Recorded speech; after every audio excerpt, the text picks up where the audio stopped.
Guys, if you've been following our channel, you know that we've been building the house out here. We're living in the house for about 4 weeks now. We recently got our garage flake coated, so that's completely cured and dried. But as you see, we got a big lip going into the garage, so we haven't been able to get our vehicles in there. And we were debating back and forth whether we would just do limestone gravel up to the garage or maybe pour an apron. Well, we made our decision, and today I've got the Corbin boys on site again. I think this is their 4th concrete pour for us out here at Piney Grove. The garage is 24 foot wide. I think we'll do about 20 foot wide up there, not all the way, and come out about 24 to 30 feet. I haven't talked to him about the actual dimensions yet. He was here a couple years ago with this Kubota L3902, and it is the new model of the model that we have out here with the L3901. It was so brand new when it was here the first time that it still had like the tags on it. You can see Otis working in the background. We're waiting for Paul to show up here. Otis is the dad of the Corbins. We got Gabe Corbin, who actually did our mega shed, and then Paul is their worker, helper, employee. But what we decided was 1 foot wider than what's showing here, probably 21-ish feet wide. And then instead of just doing 24 feet back, we're gonna do 30 feet back. So it's gonna be a 4-inch slab, and he'll have a footer around the edges, and we're gonna put wire and also a vapor barrier down on the bottom so that water don't come up from the bottom. He said that there's a possibility that it pours this week. It just depends on the concrete plant. They have priority jobs. Small jobs are not their priority, but if they have capacity, then they'll send him a truck and he can get this poured. So what we have here is he's using the back blade of the tractor, and I've got a lot of videos where I do this. Now I'll push sometimes, and people will say that's, you shouldn't do that, but this is what they say you should never do, and that's put the pressure on the back of the bucket, and what it does is it twists and puts pressure on the hydraulic cylinder. And in that, I think I've got well over 1 million views where I say, people say I'm gonna break my loader if I push with it with the bucket in that position. And they say, pushing's fine, just don't back blade. Well, this guy does concrete every day. I mean, he's 70-some years old. He's been doing concrete since he was probably in high school. This is his tractor he bought with his money. This is what he relies on to make money, and you see how he's using it. So I think that's proof right there that backblading with your tractor isn't going to break it, or else he wouldn't risk breaking it. What's up, Paul? Morning. Got the mud dog here. What's that? I said I got the mud dog here. Yeah, that's right. In one of the last videos with Paul, we were pouring a little step on the red barn, and we were pouring a patio for my parents' house. And we got to the very end of the pour, and we needed a wheelbarrow full of concrete. We didn't need much more concrete. And so the concrete truck was adding a little water in there and spinning it and trying to get as much out as he could. And Paul was in the chute that comes out of the concrete truck with a trowel. And he cleaned that trough up and got every speck of concrete. I mean, down to the last drop, and we had just enough to pour what we needed to pour. Otis is working this thing like a rented mule. Got the tires off the ground, all the pressure on the edge of the bucket there. That's what they're made for. These Kubotas are tough. All tractors are tough, but most of my experiences with Kubota. Oh, that's red dirt. That was fill dirt that was brought in. This house is elevated 4 feet or so. So the base layer underneath came from the pond there in the background. And then they brought in just a few loads of this red fill dirt. You can see that we're taking this fill dirt that I paid for and removing it so I can put in the concrete slab. I had to run and get some PVC glue, and when I got back I was hoping Paul had dug out this pipe for me. I'm just kidding. It's not their job to put in this pipe. What do they say in the business? That's a penny holding up a dollar. Otis said I got it wrong. He said it's a dollar waiting on a dime. So when I put in this frost-free hydrant, I wide off the pipe, so there should be a pipe right here. Always fun trying to find a pipe underground. I don't know how deep it is. I thought it was right next to this post. Okay, I found the pipe, and it was a lot deeper than I thought. And Paul came over and measured it, and it's 15 inches down. And he's like, why'd you put it so deep? And I said, that's what you do when you have an excavator. But now that I have a shovel, I wish I'd only gone about 12 inches. I've got to clear enough room around there so I can get a saw in there and cut that end off. And then it's just a matter of gluing in a couple pieces of PVC to get it off to the other side of the slab there. But luckily Otis let me use this 3902. I got it dug way deeper than it needs to be, but it'll just be a little bit of clean out with the shovel, and I can get this extension across here. Otis is blocking the shot of the only time we're going to see Paul working. I'm just kidding, man. These guys are hard working. I mean, who in the heck wants to do concrete in Florida in the summer? And especially when they don't have to. They got big commercial jobs. They just fit me in when they can. All right, guys, I got all the water shut off to the house. I think I got enough room to get my saw in here. And hopefully it doesn't drain too much. Actually got a comment on Facebook yesterday of a video, I think, of putting the pipe to the house. And they're like, I can't believe you used a skill saw to cut your PVC. And that's all I ever use. I mean, I don't like using the hacksaw. I guess I would if it was tight quarters, but I don't know why. I don't have a PVC cutter, so that's what I use is a skill saw. Let that drain out, and then it's just a matter of gluing this pipe together. So if you ever struggle with getting these lids off, if you get a pair, I call them water pump pliers, some people call them channel locks. You just spin that right off there. All right, guys, we had to go offline there for a minute because the camera overheated. And I had to get Deb to put it in the refrigerator. But I shut the water off at the pump house. Got stubbed in over here, or I got glued in over here. Ran the line underneath here. Paul's already packed it in with the tractor. I left these fittings so that I could see them, make sure that they're not leaking. But over here, I'll just put a plug on it, or a cap. And now I've got water here. And then eventually I'll put a hydrant out in front of the house to water flowers and stuff. But at least it's under the driveway now. I'm leaving that open in there so that we can see if it leaks.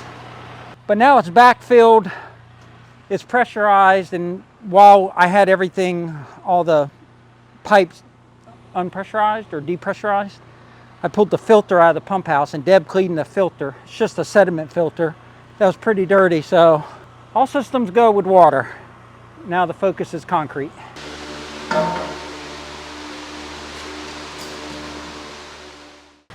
So they run a string across that way every 3 or 4 feet, and if it's high, then they shave it with these concrete movers. I don't even know what these are called, concrete pushers. And then if it's low, he puts some dirt in there with the tractor, and they just work their way from the front to the back. And then once they get the back done, they'll put the boards across the back. So you have the option when you're doing concrete to just pour the concrete, and then that's the cheapest way, and you can get the concrete with or without fiber, and that's fiberglass fibers to help hold it together, and that adds a certain amount per yard of concrete. And he said concrete is $1.90 a yard and $6 a yard for fiber. And then you don't have to separate it or put any kind of relief embedded in the concrete. For example, this, our garage, they just cut cracks, so that doesn't have any bays of concrete in there. But Otis has the metal somewhere here, and he's going to separate this into bays, and that helps with cracking, or it helps with preventing cracking. And then you have the fiber that helps with preventing cracking. So they got it the way they want it, as far as 4 inches in the center, and along the edges we've got a 2x6, so 5.5 inches thick on the edges. And so the edge of the concrete will be 5.5 inches thick and then taper up to 4 inches. And then our slope from the garage that way 30 feet, he's got 3 inches of slope all the way across there. And then he's got 1 inch from here going that way. So when water comes off the garage, it'll hit this apron. Some of it will go that way on the 3-inch slope, and some of it will go this way.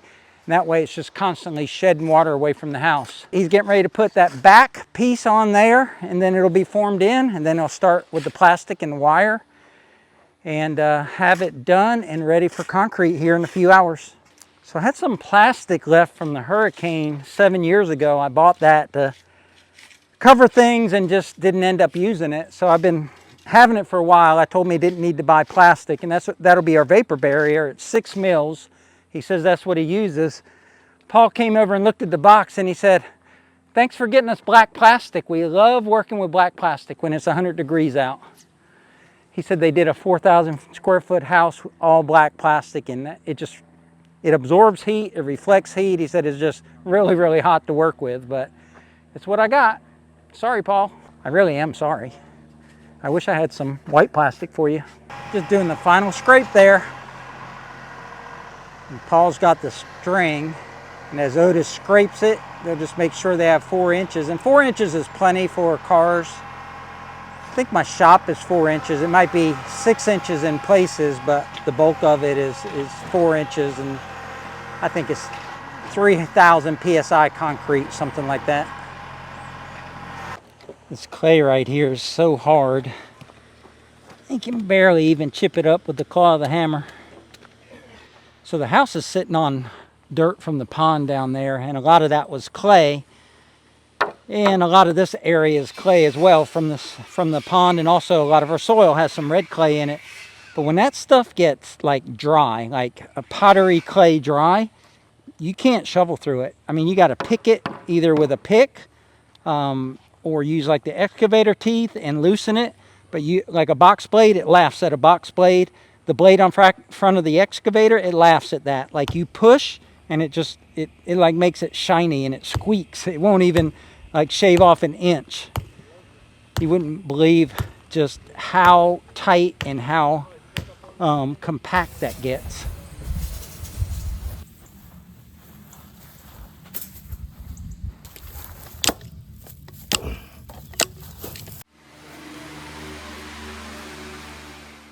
The guys have been hard at work. They've got the black plastic down and they're putting in the keyway now.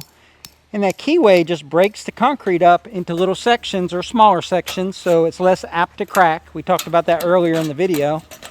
And then we're going to put wire down in the bottom, and then they'll be done. We'll be prepped. We've got 2 days to wait for concrete. We checked the forecast, and it looks like the forecast will be favorable during the day for concrete, but it might rain like late in the afternoon, so we'll have to protect the concrete from the water coming off the garage roof.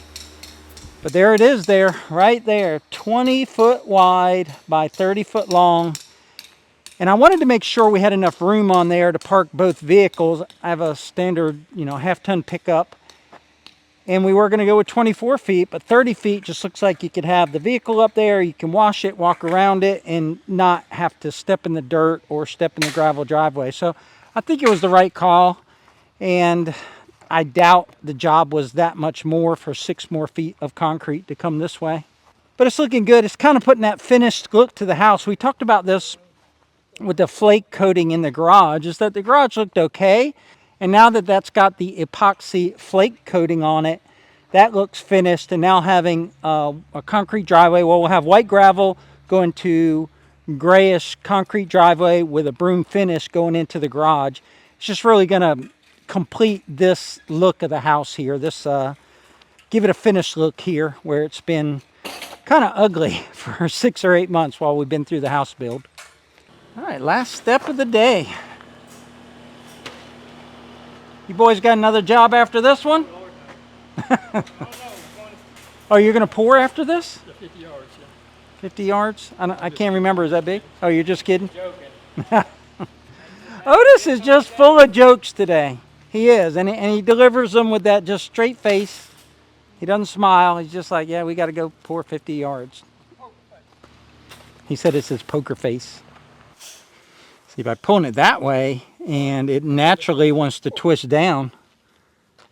So that way, when you cut it, it doesn't spring up and hit you in the face or in the butt or anywhere. Now all the spring tension is downward. All right, there it is. We are 100% prepped for concrete. All the wires down. The guys are picking up their tools now. It's looking like we got some weather rolling in, but that won't affect this prep work at all. It can rain in here, and it's not gonna hurt anything. Concrete scheduled for 2 days from now, Wednesday, and they're showing rain on Wednesday, but late in the afternoon. So he said that if they pour at 5:30 in the morning, and I think we're around 1 o'clock, 1 p.m. right now. If we can get to 1 p.m. or so by pouring at 5:30, he said we won't have any trouble if this gets rained on in the evening or in the late afternoon. So we're all set, and I'm excited. I didn't think we'd get this done so soon. I can't wait for the concrete pour and then wait for the cure, and we can start using this driveway and using this garage. But that's going to wrap it up for today's video. Stay tuned. The next video coming out from Piney Grove will most likely be the concrete pour and the finishing. That's always fun to watch. Always gives a sense of satisfaction and completion when you can see the job from beginning to end. But we appreciate y'all watching. So until next time, take care out there, tractor hard, and check out these 2 videos. They're pretty cool too.